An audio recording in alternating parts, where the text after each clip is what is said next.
Hi Divas! New day, new glam. And for today's video, meet my beautiful diva, Miss Giselle. Wedding guest siya ngayon, kaya get ready with us. For prep, syempre, Dalba First Serum. Hindi tayo nagtitipid dyan, kaya mag-spray tayo ng generous amount para hydrated talaga ng bongga ang face na ating diva. Then, eye serum from L'Oreal. And then, i-groom na natin ang kanyang eyebrows. I-trim lang natin yung mga lampas ng kilay niya gamit yung polish blade. Straight away na kagad tayo sa foundation kasi hindi ko na pala na video yung eye makeup niya kasi nalobat ako. After applying ng brush, i-blend ko lang siya using wet sponge. And then, powder all over the face, lalo na sa under eye. And then, saka ako magbe-bake ng under eye niya. So, mabilis na makeup tutorial lang to. Andito na tayo sa bronzer. Light bronzer lang para lang mabalik yung warm ng face niya. Then, dusting out ng mga excess powder. Siyempre, pang malakasan na blush on from Dior. Yung Rosy Glow na 001 Pink ang shade. And then, extend lang ako ng kilay niya para medyo mahaba. And then, drawing lang ako ng mga hair stroke dun sa mga space ng kilay niya. Then, cleaning up using concealer para nakadefine talaga yung kilay ng aking divas.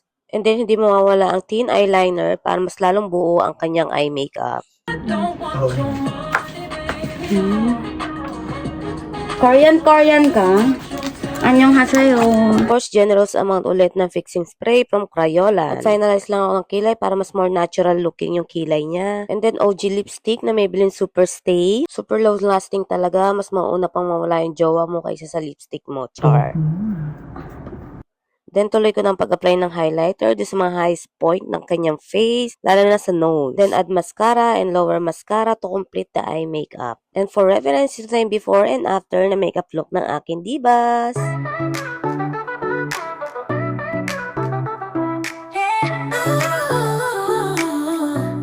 거울 속의 빛이 나만의 특별한 빛 다른 누구도 가질 수 없는 그 매력 Yun lang, divas. See you again next time. Bye!